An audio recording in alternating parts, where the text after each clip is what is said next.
How to get a job in Norway. That's the topic of the video today.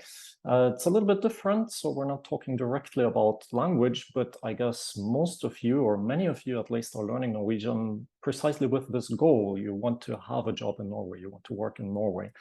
And I am here today with Karin Ellis, who knows a lot about how to get jobs in Norway. So she's going to explain to you a few tricks on how to land your dream job. Karin, maybe you could introduce yourself quickly to our viewers and just tell them how it came that you have become an expert on how to get jobs in Norway and on the Norwegian work culture. Yes, thank you, Ivana. Thank you for inviting me today. My name is Karin Ellis, and I have 11 years ago, I started my own company, Ellisculture, to do what I'm doing today.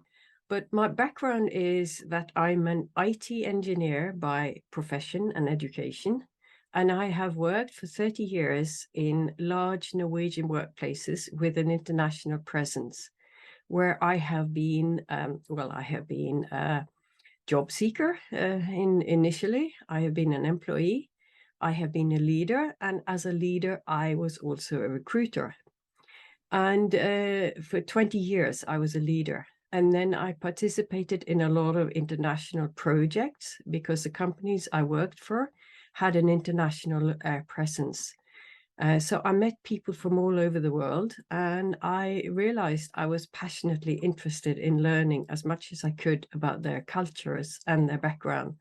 So I was always reading any research and literature that I could find. And then 11 years ago, I made a big career change. I left a well-paid management position to start my own company. I started Ellisculture to develop and conduct intercultural training. And I have also written some books. And today, the universities of Norway are my biggest customers. And in 2012, I was asked to develop a course applying for jobs in Norway for one of the large universities in Norway who wanted this course for their spouses of their international employees.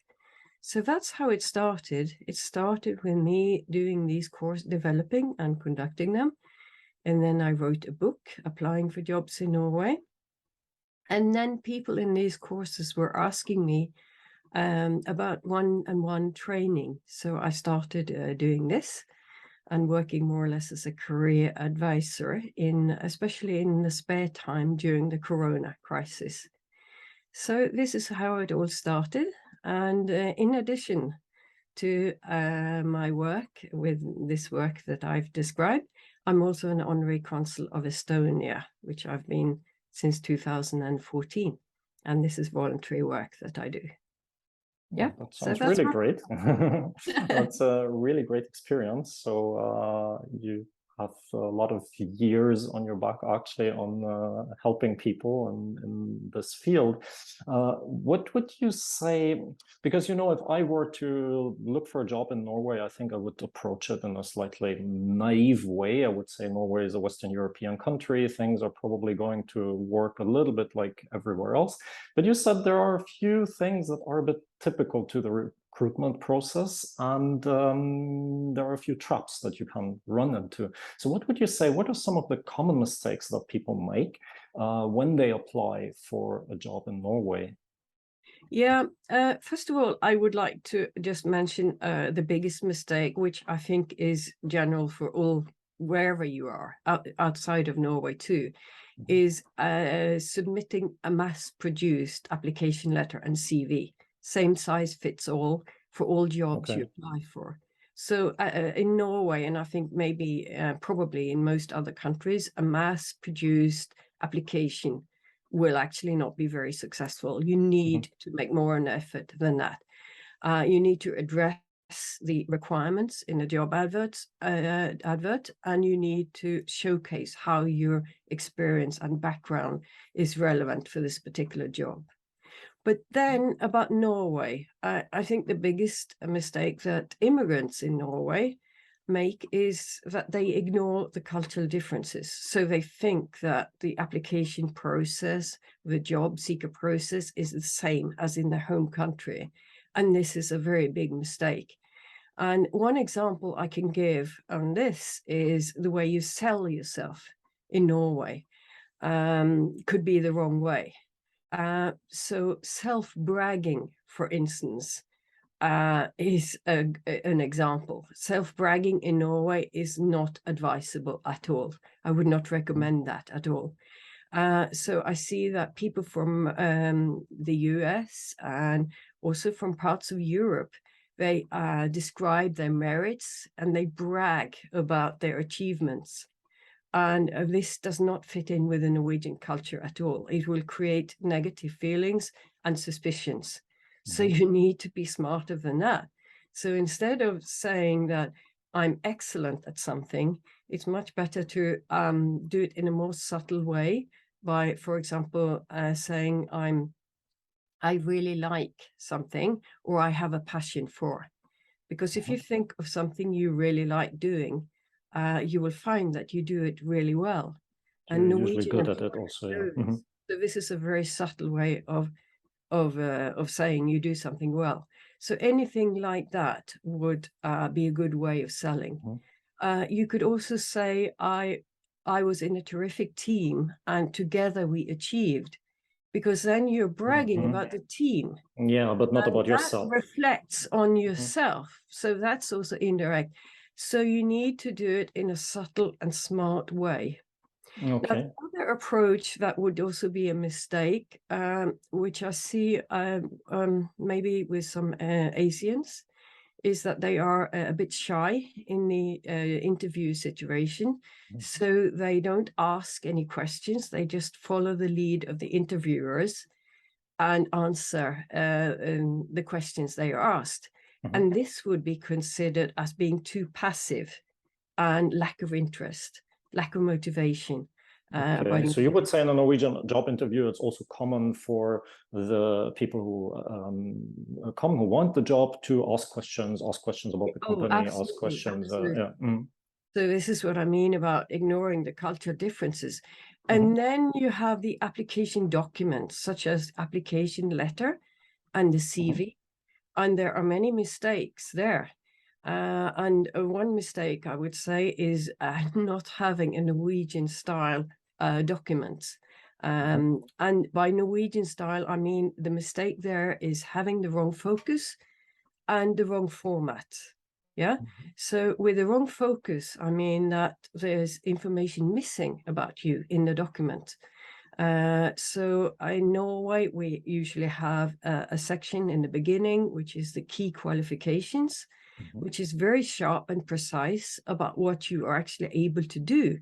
And it's not only about your professional skills, it's also like interpersonal skills, such as being a team player or ability to collaborate, communication skills, project management skills, and so on. So I see many non-Norwegian job seekers who only focus on the professional part. So they almost look like a machine in the documents. They don't look like a human being in a way. And this would be a wrong focus in Norway, because in Norway, there is, if you read job adverts in Norway, you will see there's always a part about collaboration, how you are as a colleague, as a human being. So the employers are interested in getting to know you as a human being, not just as a work machine. So would you advise when I write a CV that I should include my hobbies, voluntary work, this kind of, or maybe if I don't know, if I traveled South America for half a year, should I mention that also? Is that something that? Absolutely. It should be mentioned in your CV. Because having a time gap is another mistake. People leave out things that they believe is not relevant for the employer. So they leave out having traveled around the world, and then they have a gap in the CV. And the employer starts wondering, what is it that you're not showing? were you in jail or something? So they will start speculating about you having something you want to hide from them. So honesty and sincereness. So you need to have a timeline in your CV. And in Norway, even if you've had jobs that are not relevant to the job you're applying for, maybe you've had some low-skill jobs while you were applying for the dream job, this looks fine in Norway. It portrays you as a hard-working person, which is very perceived very positively in Norway, because I must admit, after we found all that oil, not everyone in Norway is hardworking anymore. So that is a red flag if you have time gaps, or if you look like a person who lacks initiative, who's not interested in working. That is the most negative thing you can have in your CV.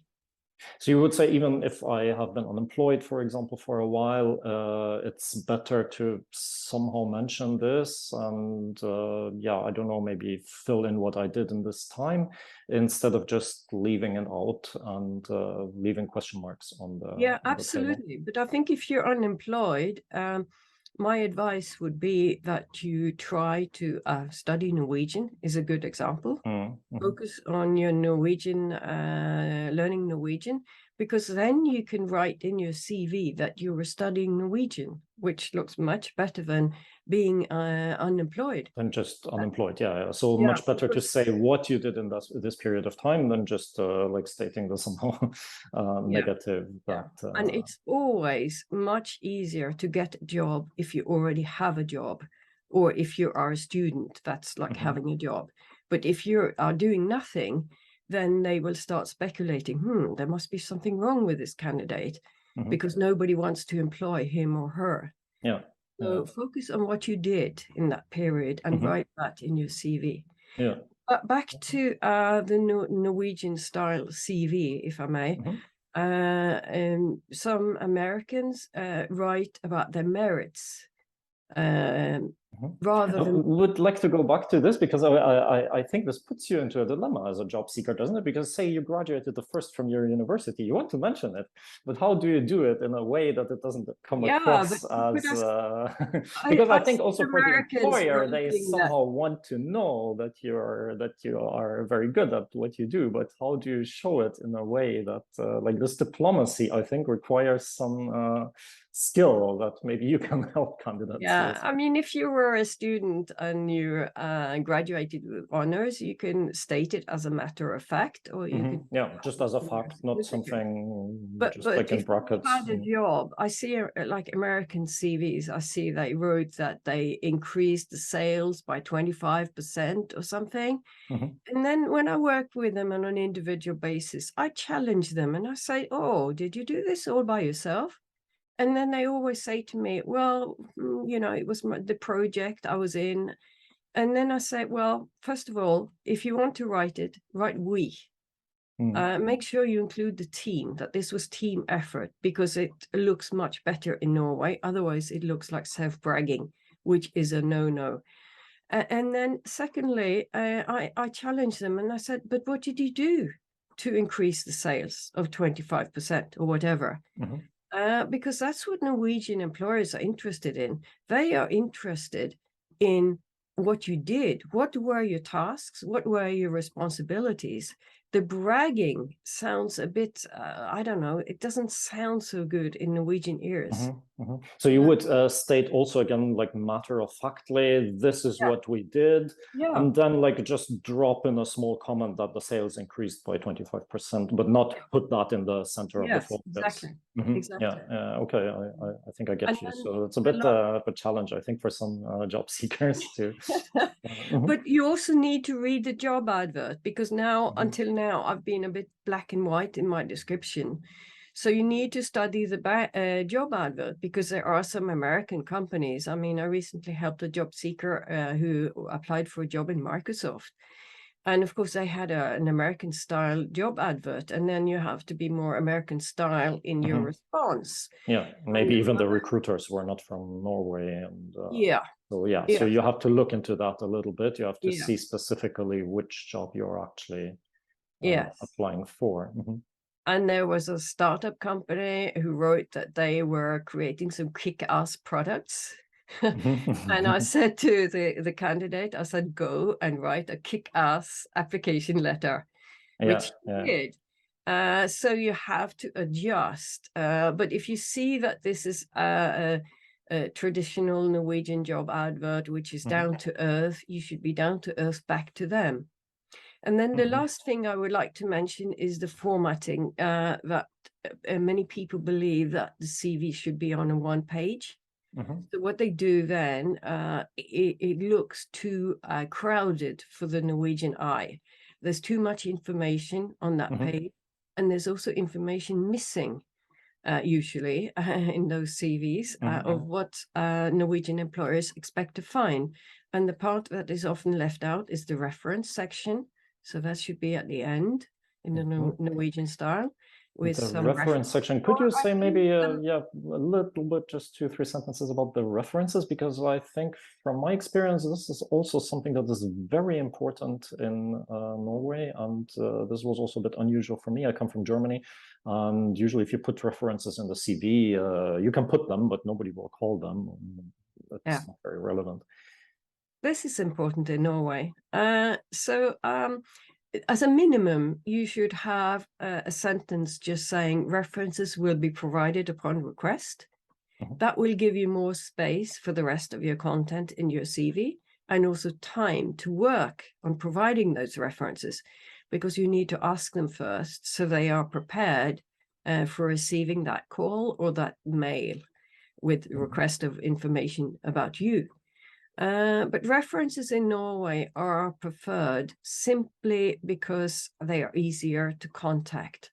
So the further away from Norway you come from, and if you come from a country where people normally don't speak English, I would recommend that if you only have references from outside of Norway, put English speaking in brackets next to the name, if the person is English speaking. And also their email address, because then Norwegian employers may prefer to contact them by email. But you should really strive to have some references in Norway, if possible. And your Norwegian teacher, if you have a Norwegian teacher in Norway, can be such a reference.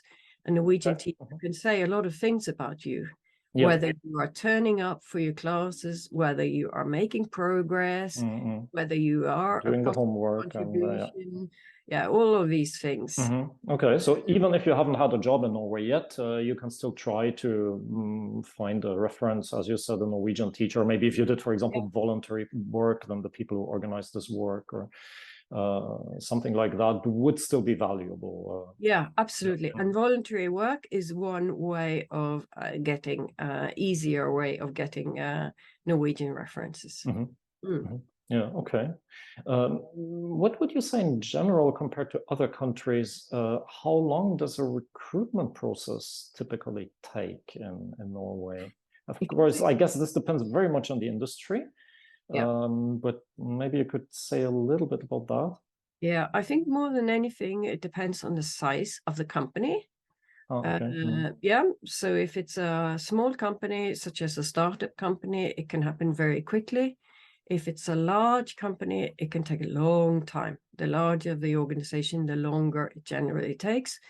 And often there can be several rounds of interviews. And I've met candidates who said they've been to like 4th and even 5th interview. But I would say that's the worst case, and perhaps not so common.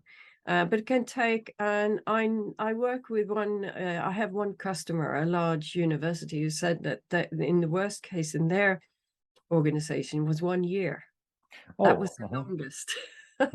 So you should not quit your existing job before applying for a job. No. But one good advice is whenever you are in contact with them, whether you call about the job advert and during the job interview, that's when you're in contact with them, ask them, how long do they expect this process to take? Yeah. Okay. So that's not a question that is like taboo or something. No, you can just. No, it's not taboo, but maybe it should be the last question, and after some professional questions first. Yeah. But absolutely, like the last question before you hang up or before you leave the job interview, you can ask them. You will, if you don't ask them, you will regret it afterwards, because then you will start wondering. And I get a lot of questions about this. Yeah, I can imagine. Yeah, okay.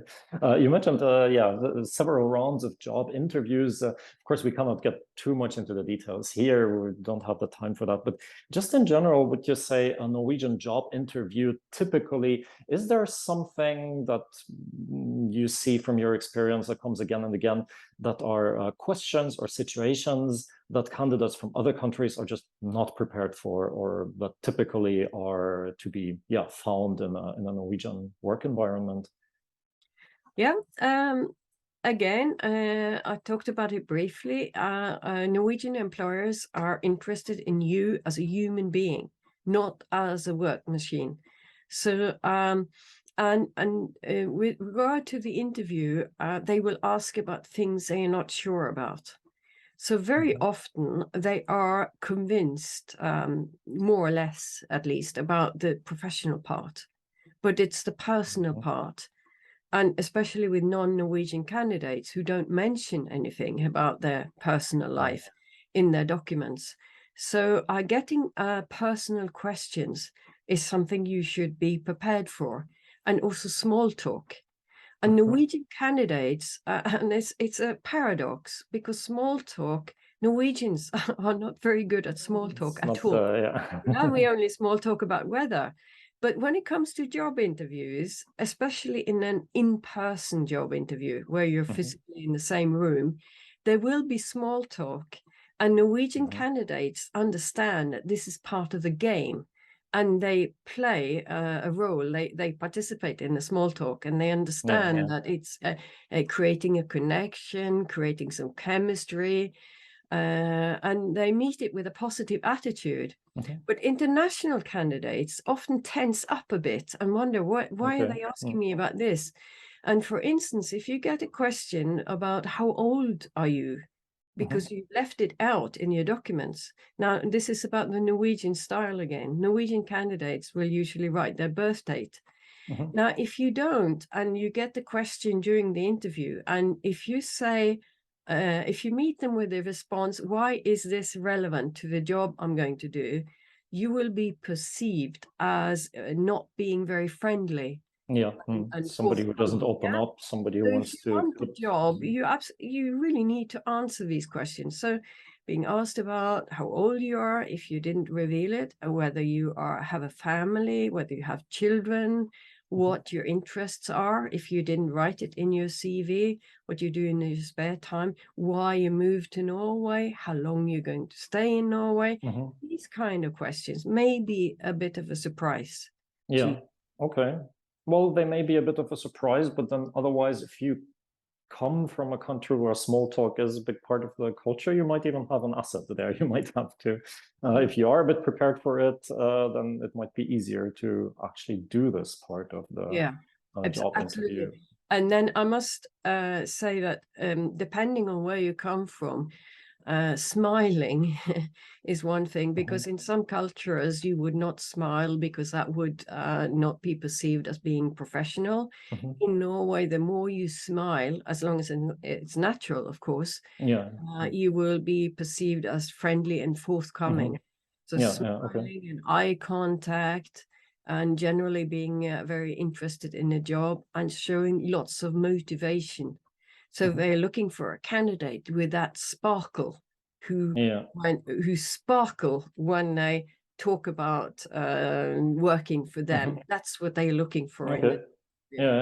So as long as you're not playing a role, as long as you're doing it naturally, you can be a bit enthusiastic about a job. And yes. Absolutely. Okay. Very interesting. Now, of course, I as my viewers know, I run an online language school. We make these story-based textbooks and also online video courses for learning Norwegian from like 0 to B2 level. I'm very interested, of course, on the role of the Norwegian language, because firstly, very often I hear people who say, well, working in Norway, why would I learn Norwegian? Everybody speaks English. It should be easy to get a job. What would you say about that? Yeah, I would like to say two things about language. First of all, it's very easy in Norway, it's surprisingly easy actually, to find job adverts in English. Mhm. In fact, I went on the biggest platform on fin.no, and with my profile, and I counted the first 100 jobs that were suggested for me, 75% of them were in English. Oh, And that well, surprised me even. yeah. I knew it was high, but I never realized it was going to be as high as that. But then I did another search because I have also worked with a lot of candidates, and many of them are ladies from other cultures who would like to work with HR in Norway. So I typed in HR to see how many of those were in English, and then very few were in English. So it depends also a bit on Depends a your lot on the job and on the industry, and yeah. yeah. So I But could imagine that like IT very often goes yes, in English, but say IT, marketing, for example, you will need Norwegian. yeah, IT, startup companies, universities, Mhm. and also high-tech companies such as oil and energy, yeah, are all accepting English speakers. Mhm. But regarding language, a lot of people ask me, should I translate my application documents or my application letter and my CV to English, Mhm. to To Norwegian? Norwegian. Mhm. And if you do that, it has, it creates an expectation that you will be able to do a job interview in Norwegian. So my advice Okay. in general is that it's more honest, and we like honesty in Norway. Mhm. So it's more honest in a way to send it in English and not waste too much effort until you are on an advanced level with your Norwegian, so Mhm. that you're able to follow up with a job interview in Norwegian. Yeah. So if you feel you're able to do the job interview in Norwegian, then of course, I guess it's an advantage if you have the documents in Norwegian. But otherwise, rather be honest and Yeah, prepare everything in English so that yes, people do not yeah, have wrong expectations yeah. about. Mhm. But having said that, I would really like to say that when you get a job in Norway, even if you applied in English and had a job interview in English, and officially the workplace is English speaking, you will find people who will not want to speak English, who will be there. There will be Norwegians who will more or less refuse to speak English, and who will want to speak Norwegian with you. And after all, you are in Norway, so it's also a bit, in my opinion, about showing respect also. So I could say a lot about this, but to cut it, to give you the short version, you will have lots more opportunities and options in Norway if you learn the language. Yes. Absolutely. It will be a handicap for you. And in the beginning, people will be positive towards you speaking English and everything. But the longer you have been in Norway without learning the language, the more it would become a disadvantage for you. And it will not impress anyone that you've spent years in Norway without learning Without Norwegian. speaking Norwegian, yeah. So Yeah. it's not just we're again, I think, in this realm where it's not just about the technical aspect, can you do your job, but it's also about you as a person. When you Yeah. don't learn the language, it shows a little bit that you're Yeah. not interested in the culture, you're not Yeah. interested in integrating, you're Mm. not interested in the small talk in the lunch break with the Norwegian Mm. colleagues. So maybe all of that is a bit of becomes a bit of an obstacle for you when you Yeah, want to build a and a lot of career. non-Norwegian candidates are turned down because the employers say that some of our customers do not want to speak English, and we have to respect our customers. So unfortunately, Of we course, can't yeah. hire you, although Yeah. you're the best candidate and so on. We need to employ somebody who can talk to our customers. Yeah. I would recommend, and this is only the workplace, and then we could talk a lot about socializing and Oh, making of friends. course, your life out of the work. Yeah. Learning Norwegian will be very useful for you when Yeah. you want to Yeah. make Norwegian friends and socialize. Yeah. Yeah. Yeah. So it definitely pays to work a bit on the Yeah, language. absolutely. So my recommendation is learn Norwegian. Yeah. Yeah, Karin, that has been extremely interesting. Now, of course, I can imagine that many people who watch that say, okay, this is great, but I want to dig deeper. I want to get more information about this and maybe even have some one-on-one help, because if I really want to land a dream job, or at least a very important job, then I would want to make sure that this works well, or at least that I play my cards in the best possible way. How can people find you? How can you help people to improve the likelihood of being hired in the job that they want to get? Yeah. You can find Ellisculture on Facebook. You see my how it's written behind me. I would also recommend that you read the book Applying for Jobs in Norway. And if you want to understand Norwegian workplaces and the social norms and unwritten rules of the workplaces, you can also consider reading Working with Norwegians. So you can find them on the Facebook page and order them from there. And And I then, think you ship them also into different countries, right? They're not just available in Norway, they're yes, I available do. in many countries. I ship them to most countries. So you can order them from my webpage and I will ship them to you. And then I have discovered a lot of people would like some, and I have seminars. So on Ellisculture Facebook page, you will find free seminars. I do them at least once a month. Next one will be in a bit later this month about applying for jobs in Norway in English. And then I also do one-on-one training.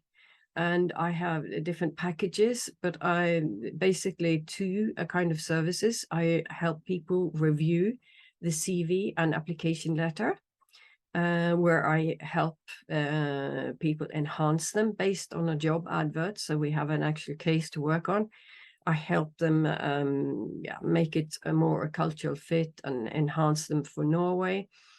I can also translate if needed, but as I said, I don't think we should focus too much on that. And then I also do interview training, which I do online on Zoom and with an optional video recording. So with a video recording, people can watch themselves, their own performance. And I give evaluation in the video recording, evaluation on self-awareness and the quality of answers. I give feedback on if the response of the answers are very much different from what I would expect to get in the Norwegian context. And I give suggestions on how to improve the performance. And then people can watch the video as many times as they want afterwards. So that they can get prepared for the real interview. Yeah. That sounds really great. I guess if you're looking for a job and you have an offer that really sparks your interest, I think working with Karin is absolutely an investment that is worth taking, because well, I have seen her material, I've also participated in her course. She really knows what she's talking about, as you also noticed, I think, in this interview. So I'd happily invite you to check out her website. I will link it under this video also, so you can just check it out. Otherwise, of course, sorry, Karin. Yeah, I can just add that I can do this in English and Norwegian. Of course, I guess that's depending on the job, depending on the, yes, Norwegian. I never said I was, but I am. But yes, of course, you would do it in both languages. If you have any questions about this or any comments, please feel free to share it in the comment section. We read all the comments. Otherwise, please feel free to share this video, like it, share it with friends who are learning Norwegian, and subscribe to this channel. Also activate the bell so you get notified when we have a new video. Karin, yeah, and if you like Ellisculture or follow Ellisculture on Facebook, you will be invited to my seminars. Yeah, that's and a great receive tips tip. about job seeking and working in Norway. I will also put the Facebook page on the link, so you can follow Karin on Facebook as well. I think you don't have a YouTube channel, or no, just the Facebook? Not yet, no. Not yet, no. Okay, but maybe if it comes one day, we will add it, of course. Karin, thank you very much for joining me. It's been a pleasure. This has been really, really interesting. And yeah, I wish you a great day. Thank you. Thank you, Werner.